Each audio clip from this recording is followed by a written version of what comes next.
ಶ್ರೀ ಗುರುಭ್ಯೋ ನಮಃ. ಶ್ರೀ ಶಿವಕುಮಾರ ಮಹಾಸ್ವಾಮಿನೇ ನಮೋ ನಮಃ.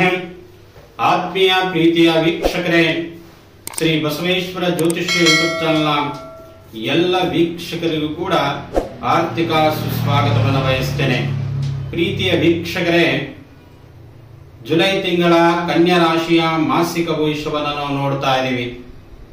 ಕನ್ಯಾ ರಾಶಿಯವರಿಗೆ ಏನು ಶುಭ, ಏನು ಅಶುಭ ಫಲ ಈ ತಿಂಗಳಲ್ಲಿ ನೋಡ್ಕೊಂಡು ಬರೋಣ. ಮೊದಲನೇದಾಗಿ ನಾವು ಯಾವ ಗ್ರಹದಿಂದ ಎಷ್ಟು ಪ್ರಮಾಣದಲ್ಲಿ ನಮಗೆ ಶುಭ ಫಲ ಇದೆ ಅನ್ನುವಂಥದ್ದು ತಿಳಿದುಕೊಂಡು ಬರೋಣ.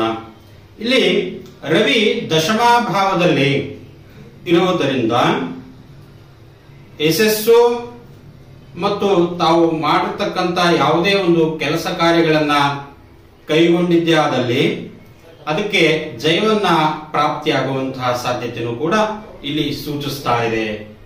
ಜೊತೆಗೆ 11ರಲ್ಲಿ ರವಿ ಇರುವುದರಿಂದ ಧನಲಾಭ ಆಗುತ್ತೆ, ಕೀರ್ತಿ ಲಾಭ ಆಗುತ್ತೆ, ಕಾರ್ಯ ಲಾಭ ಆಗುತ್ತೆ. ಮುಂಚೆ ಯಾವುದಾದ್ರೂ ಒಂದು ಕೆಲಸ ವಿಳಂಬ ಆಗಿದ್ದರೆ ಅದನ್ನ ಚೈತರಿಕೆಗೊಳಿಸುವಂತಹ ಸಾಧ್ಯತೆಯೂ ಕೂಡ ಇಲ್ಲಿ ಸೂಚಿಸ್ತಾ ಇದೆ. ಜೊತೆಗೆ ಇಲ್ಲಿ ಅಷ್ಟಮ ಭಾವದಲ್ಲಿ ಕುಜಸ್ಥಿತರಾಗಿದ್ದಾರೆ. ನಾವು ಅಷ್ಟಮ ಭಾವವನ್ನ ಕಂಟಕ ಸ್ಥಾನ ಅಂತ ಕರ್ಕೊಳ್ತೀವಿ. ಈ ಕಂಟಕ ಭಾವದಲ್ಲಿ ಕುಜ ಸ್ಥಿತರಾಗಿರೋದರಿಂದ ಆಯುಧ ಮತ್ತು ಯಂತ್ರಗಳಿಂದ ಬಹಳ ಎಚ್ಚರಿಕೆಯಿಂದ ಇರಬೇಕು.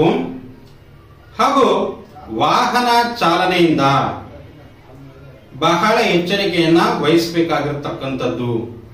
ಜೊತೆಗೆ ಇಲ್ಲಿ ಬುಧ 11ರಲ್ಲಿ ಇರುವುದರಿಂದ ವಿದ್ಯಾರ್ಥಿಗಳಿಗೆ ಒಂದು ಒಳ್ಳೆಯ ಸಮಯ. ಏಕೆಂದ್ರೆ ಇಲ್ಲಿ ನೀವು ಏನೋ ಒಂದು ಸೀಟಿಗೋಸ್ಕರ ಓಡಾಡಬಹುದು, ಅಥವಾ ನಮಗೆ ಉದ್ಯೋಗ ಸಿಗ್ತಾ ಇಲ್ಲ ಅಂತ ಓಡಾಡಬಹುದು. ಅವೆಲ್ಲವೂ ಕೂಡ ಈ ಜುಲೈ ತಿಂಗಳಲ್ಲಿ ನಿಮಗೆ ಉತ್ತಮ ಫಲ ಸಿಗುತ್ತೆ ಅಂತ. ಜೊತೆಗೆ ಕನ್ಯಾ ರಾಶಿಯ ವಿದ್ಯಾರ್ಥಿಗಳಿಗೆ ಇರತಕ್ಕಂಥ ಎಲ್ಲ ಮಕ್ಕಳಿಗೂ ಕೂಡ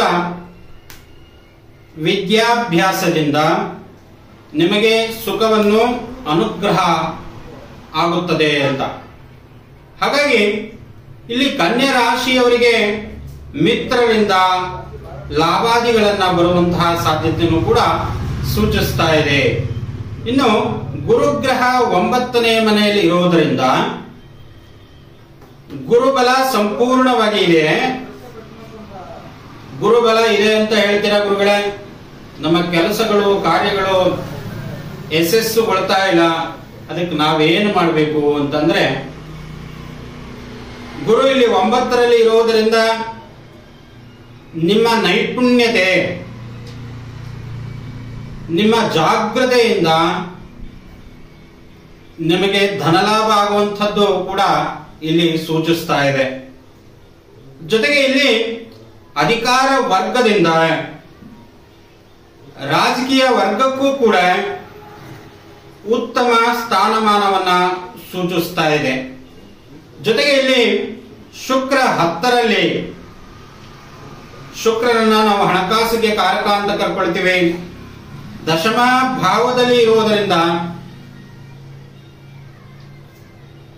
ನಾವು ವಿವಾಹಕ್ಕೆ ಕಾರಕ ಅಂತ ಕರ್ಕೊಳ್ತೀವಿ ಶುಕ್ರನನ್ನ ಅಂತ.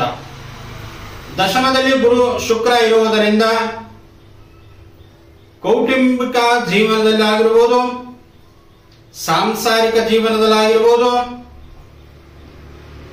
ಅಲ್ಲಿ ಸ್ವಲ್ಪ ಸಮಸ್ಯೆಗಳು ಆಗ್ತವೆ ಅಂತ. ತಮ್ಮ ಜಾತಕದಲ್ಲಿ ಏನಾದರೂ ಶುಕ್ರ ನೀಚನಾಗಿದ್ದರೆ, ಶುಕ್ರ ನೀಚನಾಗಿರುವುದರಿಂದ ಸಾಂಸಾರಿಕ ಜೀವನವು ಕೂಡ ನಷ್ಟ ಆಗುವಂತಹ ಸಾಧ್ಯತೆ ಕೂಡ ಇರುತ್ತೆ ಅಂತ. ಹೇಗೆ, ಅಥವಾ ಅತ್ತೆ ಸೊಸೆಗೆ ಜಗಳ ಬರುವಂಥದ್ದು, ಅಥವಾ ಗಂಡನ ಜೊತೆಗೆ ಜಗಳ ಬರುವಂಥದ್ದು, ಅಥವಾ ಮಾವನ ಜೊತೆಗೆ ಜಗಳ ಬರುವಂಥದ್ದು, ಅಥವಾ ನಿಮ್ಮ ನಾದಿನಿಯ ಜೊತೆಗೆ ಜಗಳ ಬರುವಂಥದ್ದು, ಆ ಅನೇಕ ರೀತಿಯ ಸಮಸ್ಯೆಗಳು ಕೂಡ ಈ ಸಂಸಾರಿಕ ಜೀವನದಲ್ಲಿ ಕೊಡುವಂಥವನು ಶುಕ್ರ ಆಗಿರ್ತಾನೆ. ಒಂದು ವೇಳೆ ನಿಮ್ಮ ಜಾತಕದಲ್ಲಿ ಶುಕ್ರ ನೀಚನಾಗಿದ್ದರೆ ಮಾತ್ರ ಈ ಫಲ. ಒಂದು ವೇಳೆ ಶುಕ್ರ ಉಚ್ಚನಾಗಿದ್ದರೆ ನಿಮ್ಮ ಜಾತಕದಲ್ಲಿ ಸಾಂಸಾರಿಕ ಜೀವನ ಉತ್ತಮವಾಗಿರುತ್ತೆ, ಕೌಟುಂಬಿಕ ಜೀವನವು ಕೂಡ ಬಹಳ ಉತ್ತಮವಾಗಿರುತ್ತೆ, ಬಂಧು ಮಿತ್ರರಿಂದನೂ ಕೂಡ ತಾವು ಚೆನ್ನಾಗಿರ್ತೀರಾ, ಸಂತಾನದಿಂದನೂ ಕೂಡ ತಾವು ಚೆನ್ನಾಗಿರ್ತೀರಾ ಅಂತ. ಇಲ್ಲಿ ಆಹಾರ ವಿಹಾರ ವಿದ್ಯೆ ಸಂತಾನ ಜ್ಞಾನ ಅಂತ ಅನ್ಕೊಳ್ತೀವಿ. ಅದರಿಂದನೂ ಕೂಡ ತಮ್ಮ ಸಂಸಾರಿಕನೂ ಕೂಡ ಚೆನ್ನಾಗಿರುತ್ತೆ ಅಂತ. ಜೊತೆಗೆ ಇಲ್ಲಿ ಶನಿ ಪರಮಾತ್ಮರು ರೋಗ ಸ್ಥಾನದಲ್ಲಿದ್ದಾರೆ. 6ನೇ ಮನೆಯನ್ನ ನಾವು ರೋಗ ಸ್ಥಾನ ಅಂತ ಬರ್ಕೊಳ್ತೀವಿ. ರೋಗ ಉಲ್ಬಣ ಆಗುವಂತಹ ಸಾಧ್ಯತೆಯೂ ಕೂಡ ಇಲ್ಲಿ ಸೂಚಿಸ್ತಾ ಇದೆ. ಶತ್ರು ಪೀಡೆಗಳಿಂದ, ಸ್ತ್ರೀ ವಿಷಯಕ್ಕೆ ಸಂಬಂಧಪಟ್ಟಿರ್ತಕ್ಕಂಥದ್ದು ಕೂಡ ಎಚ್ಚರಿಕೆಯಿಂದ ಇರಬೇಕು. ಇನ್ನ ಇದಕ್ಕೆ ಏನು ಪರಿಹಾರ? ರೋಗಕ್ಕೆ ಏನು ಪರಿಹಾರ? ಸ್ತ್ರೀ ವಿಷಯಕ್ಕೆ ಸಂಬಂಧಪಟ್ಟಿರ್ತಕ್ಕಂಥದ್ದಕ್ಕೂ ಕೂಡ ಏನು ಎಚ್ಚರಿಕೆಯನ್ನು ವಹಿಸಬೇಕು ಅಂತಂದ್ರೆ, ಪ್ರತಿ ಶನಿವಾರ ಶನಿ ಪರಮಾತ್ಮನ ದೇವಸ್ಥಾನಕ್ಕೆ ಹೋಗಿ 9 ಎಳ್ಳು ಬತ್ತೆಯ ದೀಪವನ್ನು ಹಚ್ಚಿ, ತಮಗೆ ಯಾವುದೇ ಒಂದು ಸಮಸ್ಯೆಗಳು ಬಂದರೂ ಕೂಡ ಅದನ್ನ ನಿವಾರಣೆ ಮಾಡುವಂತ ಶಕ್ತಿ ಆ ಶನಿ ಪರಮಾತ್ಮನಿಗೆ ಇರುತ್ತೆ ಅಂತ. ಜೊತೆಗೆ ಇಲ್ಲಿ ರಾಹುಗ್ರಹ ಸಂತಾನಹೀನತೆಗೆ ಕಾರಕನಾಗಿರ್ತಾನೆ. ಒಂದು ವೇಳೆ ಕನ್ಯಾ ರಾಶಿಯವರಿಗೆ ಕೆಲವೊಂದು ದಂಪತಿಗಳಿಗೆ ಸಂತಾನ ಆಗಿರುವುದಿಲ್ಲ, ಅಂತವರಿಗೆ ಅದಕ್ಕೆ ಏನ್ ಸಮಸ್ಯೆ ಅಂತಂದ್ರೆ, ರಾಹು ಕಾರಕನಾಗಿರ್ತಾನೆ. ರಾಹು ಸಂತಾನಹೀನಕ್ಕೆ ಕಾರಕನಾಗಿರ್ತಾನೆ. ಅವರು ಉದಾಹರಣೆಗೆ ಹಿಂದೆ ಗುರು ಹಿರಿಯರ ಒಂದು ಶಾಪಕ್ಕಾಗಿರ್ಬೋದು,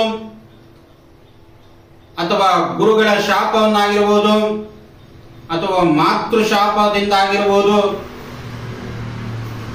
ಅಥವಾ ಮನೆದೇವರ ಅವರು ಪ್ರಾರ್ಥನೆಯನ್ನ ಮಾಡಿಲ್ಲ ಅಂದ್ರೂ ಕೂಡ ಸಂತಾನಕ್ಕೆ ಹೀನತೆ ಆಗುತ್ತೆ ಅಂತ. ಸಂತಾನ ಆಗಬೇಕು ಅಂತಂದ್ರೆ ಗೋಮಾತೆಯ ಪೂಜೆಯನ್ನ ಮಾಡಬೇಕು. ಗೋಮಾತೆಯನ್ನ ಪೂಜೆ ಮಾಡಿ ಅದಕ್ಕೆ ಅಕ್ಕಿ ಬೆಲ್ಲವನ್ನ ಕೊಟ್ಟರೆ, ಜೊತೆಗೆ 2 ಬಾಳೆಹಣ್ಣು ತಮ್ಮ ಕೈಯಿಂದ ಹಸ್ತದಿಂದ ತಾವು ಹಸುವಿಗೆ ಕೊಟ್ಟರೆ ಮುಕ್ಕೋಟಿ ದೇವರ ಅನುಗ್ರಹವನ್ನ ತಾವು ಪಡೆದುಕೊಳ್ತೀರಾ ಅಂತ. ಇನ್ನೇನು ಮುಕ್ಕೋಟಿ ದೇವರ ಅನುಗ್ರಹವನ್ನ ಸಿಕ್ಕರೆ ನಿಮಗೆ ಸಂತಾನ ಆಗೇ ಆಗುತ್ತೆ.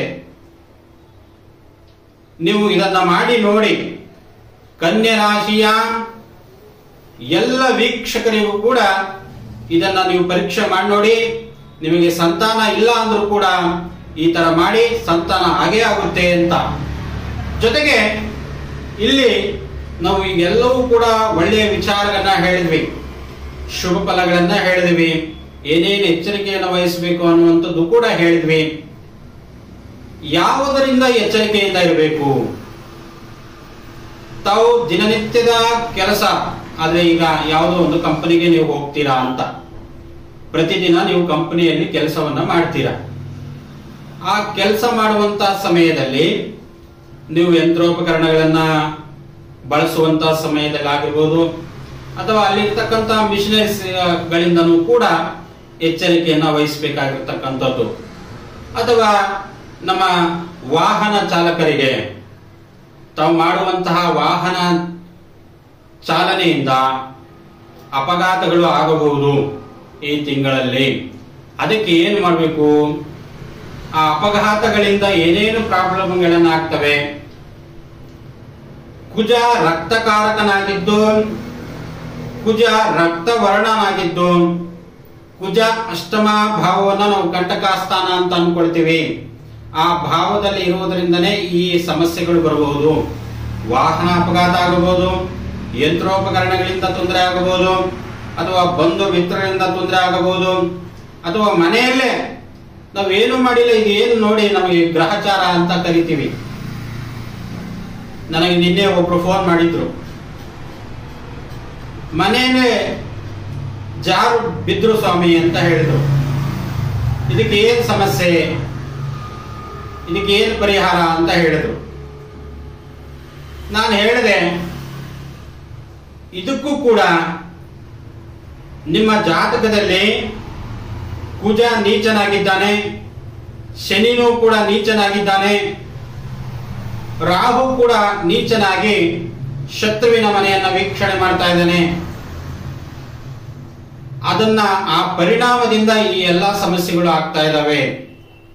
ನೀವು ಮೃತ್ಯುಂಜಯ ಜಪವನ್ನ ಮಾಡಿಸ್ಬೇಕು ಅಂತ ಹೇಳಿದೆ ಅವರಿಗೆ. ಆ ಮೃತ್ಯುಂಜಯ ಮಂತ್ರವನ್ನ ಜಪ ಮಾಡಿ ನೀವೇ ಅಂತ ಹೇಳಿ ಅದನ್ನ ಅವರಿಗೆ ಪರಿಹಾರವನ್ನ ಸೂಚಿಸಿದ್ದೇವೆ.